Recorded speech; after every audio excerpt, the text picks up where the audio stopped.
Hello everyone. आज इस video में मैं सिखाने जा रही हूँ फ्रैक्शंस। आपने फ्रैक्शन के बारे में तो जाने होगा कि फ्रैक्शन क्या होता है। जैसे मान लीजिए कोई भी पार्ट है, ये हमारे पास एक कोई चीज़ है और इसके हम मान लीजिए पार्ट करते हैं। ये हमने 4 पार्ट कर लिए इसके, तो ये इसके फ्रैक्शंस बन गए। अब इसमें से मान लीजिए एक शेडेड पार्ट है, ये हमें इसका फ्रैक्शन लिखना है। तो जो पार्ट होता है वो ऊपर लिखा जाता है, इसे न्यूमरेटर कहते हैं। और जो टोटल पार्ट्स होते हैं, ये 1 2 3 4 है, तो ये 1/4 कहलाएगा। अगर आपको अनशेडेड पार्ट का लिखना है तो ये पार्ट 3 है, तो 3 ऊपर आ जाएगा, तो अनशेडेड जो पार्ट है वो 3/4 बन जाएगा। तो ये फ्रैक्शन होते हैं। अब इसमें हमें लिखना है, बड़ा कॉमन क्वेश्चन है, बहुत बार एग्जाम में आता है ये। Find next 3 equivalent fractions. Equal से बना है, इक्वल का मतलब समान, वैलेंट यानी कि वैल्यू वाले, जिनकी समान वैल्यू हो, ऐसे आपको नेक्स्ट 3 फ्रैक्शंस लिखने हैं। इसके लिखने का एक तरीका होता है कि आप इसको किसी भी एक नंबर से मतलब न्यूमरेटर भी वही हो, डिनोमिनेटर भी वही नंबर हो, उससे मल्टीप्लाई कर दीजिए। तो सबसे पहले अगर देखो हम 1 से करते हैं तो फिर तो 2/5 ही आएगा। तो इसीलिए 1 से नहीं करना चाहिए, हमें 2 से करना चाहिए। तो अब इनको हम मल्टीप्लाई करेंगे, जैसे मल्टीप्लाई के सम्स करते हैं, यानी कि न्यूमरेटर को न्यूमरेटर से करेंगे और डिनोमिनेटर को डिनोमिनेटर से करेंगे। ये ध्यान में रखना होगा। आप ऐसे डायगनली नहीं करेंगे, ना ऐसे करेंगे, आपको ऐसे ऐसे करना है, यानी कि इधर से इधर और इधर से इधर। आप जानते हैं कि चाहे इधर से इधर करें सेम होता है मल्टीप्लिकेशन में, कोई इससे फर्क नहीं आता। तो 2 2 जा 4 एंड 5 2 जा 10। अब चूंकि हमें 3 बनाने थे तो हम एक और बनाते हैं। फिर दोबारा से आप फ्रैक्शन को लिखिए और इस बार आप 3 से करिए। 2 के बाद 3 आता है, तो अब इनको भी बिल्कुल सेम हमें प्रोसीजर लेना है। 2 3 जा 6 और 5 3 जा 15। एक और बनाना है, एक बार और लिखिए इसको। इस बार हम इसे 4 से करेंगे। अब यहाँ पर देखो, क्वेश्चन ध्यान से देख लो। नेक्स्ट 3 इक्विवेलेंट फ्रैक्शन था। अगर ये नेक्स्ट ना हो तो हम किसी भी नंबर से कर सकते हैं, 5 से कर लो, 7 से कर लो, लेकिन अगर नेक्स्ट लिखा है तो फिर हमें 2 3 4 ये नेक्स्ट नंबर लेना पड़ेगा। तो 2 4 जा 8 और 5 4 जा 20। आंसर तो आपकी ये बन गए, इसमें ये आंसर हो गया, ये आंसर हो गया, ये आंसर हो गया, लेकिन ये इक्विवेलेंट है कैसे, इसको चेक करने का तरीका है यहाँ। ये आपको करके नहीं दिखाना है, ये केवल मैं चीज़ आपको ये कॉन्सेप्ट क्लियर करने के लिए बता रही हूँ। मान लीजिए 4/10 है। अब किसी ऐसे टेबल से हम इसे कट करेंगे जो दोनों में आता हो, न्यूमरेटर में भी डिनोमिनेटर में भी। तो आप जानते हैं 2 का टेबल इस तरीके का है, 2 2 जा 4 2 5 जा 10। आंसर क्या आया? 2/5। अब हम 6/15 को करेंगे, तो अब इसमें देखेंगे कौन सा ऐसा नंबर है जो दोनों को कट कर दे। तो वो 3 के टेबल में दोनों आते हैं, ये 3 2 जा 6 और 3 5 जा 15। तो 2/5। 8/20। अब इसमें देखेंगे कौन सा ऐसा टेबल है जो दोनों को कट कर दे। तो इसमें आप 2 से कर ले। अगर आप 4 से करते हैं तो एक बार फिर और कट करना पड़ेगा। अगर शुरू में ही आप 2 से 4 से कर लेंगे तो फिर जल्दी हो जाएगा, लेकिन हम 2 से लेके चलते हैं। 2 4 जा 8 और 2 10 जा 20 होता है। अब 4 और 10 में भी आप जानते हैं 2 का टेबल चल जाएगा। तो 2 2 जा 4 2 5 जा 10, 2/5। यहाँ पर आपको ये सब अलग अलग दिख रहे थे, लेकिन अब आप देखिए सबकी वैल्यू सेम है, इसीलिए इन्हें इक्विवेलेंट फ्रैक्शन कहा जाता है। हम एक और करके देख लेते हैं ताकि आपको पूरी बात बिल्कुल ही क्लियर हो जाए। तो 3/5 को हम पहले 2 से करेंगे। 3 2 जा 6 और 5 2 जा 10। एक तो हमारा ये बन गया, और फिर इसके बाद इसको हम दोबारा से लिखेंगे और इस बार हम 3 से करेंगे। तो 3 3 जा 9 और 5 3 जा 15। ये सेकंड हो गया। इसके बाद 3/5 इस बार हम 4 से करेंगे, तो 3 4 जा 12 एंड 5 4 जा 20। तो ये आपके नेक्स्ट जब आपको आंसर लिखना पड़े तो आप इस प्रकार से लिखेंगे 6/10, 9/15 एंड 12/20। आई थिंक ये चीज़ आपको बिल्कुल क्लियर हो गई होगी। अब यहाँ पर हम देखते हैं find N equivalent fraction by dividing. वैसे तो ये तरीका जो मैंने आपको यहाँ पर करके दिखाया, ये ही सेम यहाँ पर प्रोसीजर हमें फॉलो करना होगा, सेम मेथड है। लेकिन कई बार बच्चे केवल इसी चीज़ से कंफ्यूज हो जाते हैं कि यहाँ तो लिखा था फाइंड नेक्स्ट 3 इक्विवेलेंट फ्रैक्शंस और यहाँ पर आ गया find N equivalent fraction by dividing. तो डिवाइडिंग में मतलब ये होता है कि जो दोनों में, न्यूमरेटर में भी डिनोमिनेटर में भी कोई ऐसा नंबर जो दोनों को काट दे, उससे कट करके हमें फ्रैक्शन बनाना है। तो आप जानते हैं 24 और 27 3 के टेबल में आता है, तो 3 8 जा 24 और 3 9 जा 27। तो क्या हमारा आंसर बनेगा 8/9। तो ये इसका आंसर हो गया है। आगे आप देखेंगे तो ये कट हो ही नहीं सकता है, क्योंकि जो 8 का मतलब जो नंबर 8 को कट करेगा तो वो 9 को नहीं करेगा। अब हम अगर ये देखिए, ध्यान से देखिए, कभी देखो नंबर ना हमें कभी कभी कुछ याद रखने पड़ते हैं कि 44 55 कौन से टेबल में आता है, क्योंकि ये केवल सिंगल एक ही टेबल में आता है बस, और वो टेबल होता है 11 का। तो 11 4 जा 44, 11 5 जा 55 और आंसर क्या हुआ 4/5। This is the answer. I think it is very easy, आपको समझ में आ गया होगा। अब एक तरीके से ये भी इसका ही फॉर्म है, इसमें बस देखो लैंग्वेज फिर अलग है। रिड्यूस का मतलब है छोटा करिए उसको, fraction to the lowest term, सबसे लोवेस्ट टर्म पे लेके जाना है इसको। अब इसके लिए हमें फिर इसे कट करना होगा। अब अगर हमें ये बात पता है कि इसमें कौन सा टेबल दोनों में चल सकता है, हमें 12 तक के टेबल आते हैं, तो हमें तुरंत पता चल जाएगा। देखो सबसे पहली बात तो मैथ्स करने के लिए ना आपको कम से कम टेबल 20 तक तो होने चाहिए, और कुछ टेबल ऐसे देखिए जैसे 25 का है, बहुत इजी होता है, तो वो आप ऐसे प्लस कर करके भी याद कर सकते हैं कि 25 25 50 ऐसे करके। अगर आपको जितने टेबल्स याद होंगे उतना ही आप जल्दी इसको कर पाएंगे। अगर मान लीजिए आपको 12 का टेबल नहीं आता, तो फिर आप इसको किसी लोवेस्ट उससे देखेंगे। हम 3 से इसको देख सकते हैं, 2 से भी इसको कर सकते हैं।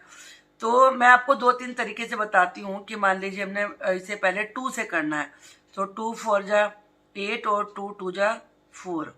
यहाँ पर 2 4 जा 8 4 टाइम चला, 1 यहाँ से बचा 16, तो 4 8 जा 16। अब हमारा 42 और 48 आ गया है।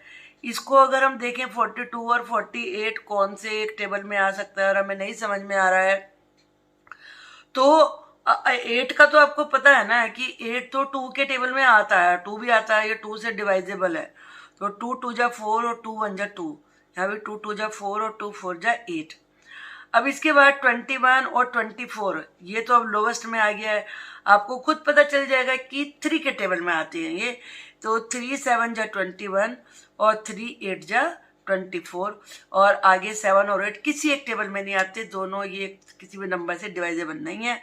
तो इसका आंसर बनेगा 7/8। This is the answer. लेकिन अगर आपको देखो टेबल होता, आपको पता है कि 84 और 96 12 के टेबल में भी आते हैं, तो 12 7 जा 84 और 12 8 जा 96, आप तुरंत ही इसका आंसर निकाल सकते थे। अब इसके बाद 48 और 72 8 के टेबल में आता है, ये 8 6 जा 48 होता है और 8 9 जा 72 होता है। अब 6 और 9 आ गया, तो ये आप जानते हैं 3 के टेबल में आता है, तो 3 2 जा 6 और 3 3 जा 9, सॉरी 3 3 जा 9। तो क्या आंसर बना हमारा 2/3, ये हमारा आंसर बन गया। आई होप कि आपको ये समझ में आ गया होगा। Right the following in ascending order. हमें इन फ्रैक्शन को असेंडिंग ऑर्डर में राइट करना है। असेंडिंग ऑर्डर में राइट करने के लिए हमें ये पता होना जरूरी होता है कि इसमें स्मॉलेस्ट, आप थोड़ा सा एक ये पहचान याद रख लीजिए, ए की शेप थोड़ा कम स्पेस लेती है और डिसेंडिंग में डी की ज़्यादा। तो जब आप असेंडिंग को लिखते हैं पहले तो उसमें स्मॉलर, जो स्मॉलेस्ट नंबर है वो पहले आता है और डी में जो बिगेस्ट नंबर होता है वो पहले आता है। तो इससे आपको ये कन्फ्यूजन नहीं रहता है कि मैं कौन से वाले लिखूं, लेकिन हमें यहाँ पर ये फाइंड करना पड़ेगा कि स्मॉलेस्ट नंबर फ्रैक्शन इसमें से है कौन सा। और इसको पता लगाने के लिए हमें जितने भी ये न्यूमरेटर हैं इन्हें इक्वल बनाना पड़ेगा, तब हम जान सकते हैं। आपको पता है कि जब इक्वल डिनोमिनेटर होते हैं तो जिसका सबसे बड़ा न्यूमरेटर होता है वही बड़ा नंबर होता है, जिसका छोटा होता है वो छोटा होता है, ठीक है ना। तो चलिए सबसे पहले हम इनको सारों को ही हम इनको इक्वल बनाते हैं। लेकिन इक्वल बनाने के लिए एक तरीका है कि हम इनके नंबर्स का एलसीएम निकालें और दूसरा होता है कि मल्टीपल नंबर्स हम इनके निकालें। तो हम दोनों तरीके से करेंगे। पहले मैं आपको एलसीएम वाले तरीके से बता देती हूँ। ये एलसीएम निकालने का तरीका है 2, 20, 4, 5। अब इसमें हम 2 का टेबल ही चला लेते हैं। 2 1 जा 2, 2 10 जा 20, 2 2 जा 4 और ये 5 ऐसे ही हमें राइट करना होगा। अब इसमें हम 5 का चला लेते हैं पहले। तो ये 1 तो ऐसे ही रहेगा, 5 2 जा 10, ये 2 आ गया और 5 1 जा 5। अब इसमें हमें 2 का चलाना होगा, तो 1 2 1 जा 1, 2 1 जा 1 और ये। अब हम इसको मल्टीप्लाई करेंगे 2 5 इंटू 2, 2 5 जा 10 एंड 10 2 जा 20। ये एलसीएम आया हमारा। अगर मान लीजिए हमें ये तरीका मुश्किल लगता है, कभी कभी नंबर ज़्यादा होते हैं, काटने नहीं आते, तो आप एक तरीका मैं साथ साथ आपको और बता देती हूँ। वो होता है मल्टीपल्स निकालने का। पहले आप मल्टीपल्स लिखिए उनके और फिर उसमें से एक कॉमन नंबर निकाल लीजिए। तो जो सबसे बिगेस्ट नंबर होता है 20 में बिगेस्ट, देखो सब में चारों में, तो 20 तक के नंबर पे जाके रुक जाइए आप। मल्टीपल्स के एक तरीके से टेबल ही होता है। तो 2 2 जा 4, 2 3 जा 6, 2 4 जा 8, 2 5 जा 10, 2 6 जा 12, 2 7 जा 14, 2 8 जा 16, 2 9 जा 18 और 2 10 जा 20। अब हम 20 का निकालेंगे। 20 का तो एक ही बार लिखना होगा क्योंकि यही बिगेस्ट है। और 4 का 4 2 जा 8, 4 3 जा 12, 4 4 जा 16, 4 5 जा 20। अब 5 में 5 1 जा 5, 5 2 जा 10, 5 3 जा 15, 5 4 जा 20।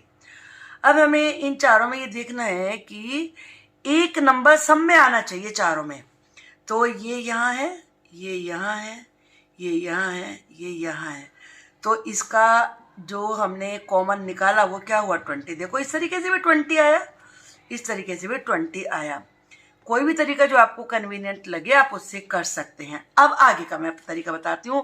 पहले एलसीएम निकाल लिया, फिर उसके बाद ये फ्रैक्शन लिख के आपको क्या करना है कि आपको किसी ऐसे नंबर से इसको करना है मल्टीप्लाई कि ये 20 को बराबर काटे। तो अब इसमें 2 का टेबल हम 20 में चलाएंगे डिनोमिनेटर में, तो 10 आएगा। 2 10 जा 20 होता है, 10 को ही आप न्यूमरेटर भी बना लीजिए और 10 1 जा 10, तो ये 10/20 आ जाएगा। अब हम 11/20 राइट करेंगे। अब इस 20 तो 20 ही होता है क्योंकि हमें 20 बनाना है। इसमें ऊपर वाले न्यूमरेटर को भी 20 से ही क्या जो आएगा हमारा काटने के बाद उससे ही उसको मल्टीप्लाई करके हमें लिखना है। तो 1 टाइम आया तो 11 1 जा 11। अब हम 1/4 लिखेंगे और अब हम इसमें फाइंड करेंगे कि 20 में 4 का टेबल कितनी बार चलेगा। यहाँ हमें इसे डिवाइड करके देखना होता है। तो 4 5 जा 20 और दोनों जगह 5 लिखिए। अब इनको मल्टीप्लाई कर लीजिए। 5 1 जा 5। अब 3/5 आया हमारा। अब हम इसमें फाइंड करेंगे तो 20 हमें भी से यहाँ से डिवाइड करके देखना होगा इसको। तो 5 4 जा 20, तो ये 4 आ जाएगा। अब 3 4 जा 12। अब देखो अगर हम, अब मैंने जैसे आपको बताया कि ए में स्मॉलेस्ट पहले आना चाहिए और जिसका न्यूमरेटर छोटा है वो छोटा कहलाएगा, जिसका बड़ा है नंबर वो बड़ा यानी कि बिगर फ्रैक्शन कहलाएगा, क्योंकि इन सब के ये बराबर हो चुके हैं। अब अगर हम इनकी नंबरिंग करते हैं, पहले नंबरिंग कर लीजिए कि स्मॉलेस्ट कौन से वाला है। 5 देखो, 10, 11, 5, 12 में ये नंबर सबसे छोटा यही है ना, और हमें असेंडिंग लिखने के लिए छोटे से बड़े की तरफ जाना है, स्मॉलर टू बिगर। और स्मॉलर ढूंढने का तरीका क्या हुआ, जब हम इन्हें इक्वल कर लेंगे, इनके डिनोमिनेटर को फाइंड करके बनाकर, तो हम न्यूमरेटर को बस केवल चेक करेंगे। अब 5 के बाद क्या आएगा, ये 10 आएगा, 10 के बाद क्या आएगा, 11 आएगा, और 11 के बाद क्या आएगा, 12 आएगा। अब हमें आंसर ये नहीं राइट करना, हमें ये वाले फ्रैक्शन को अरेंज करना है। तो आंसर में हमारे क्या बनेगा, आंसर में हम लिखेंगे 1/4, और उसके बाद सेकंड वाला 1/2, और उसके बाद 3 वाला 11/20, एंड देन 3/5।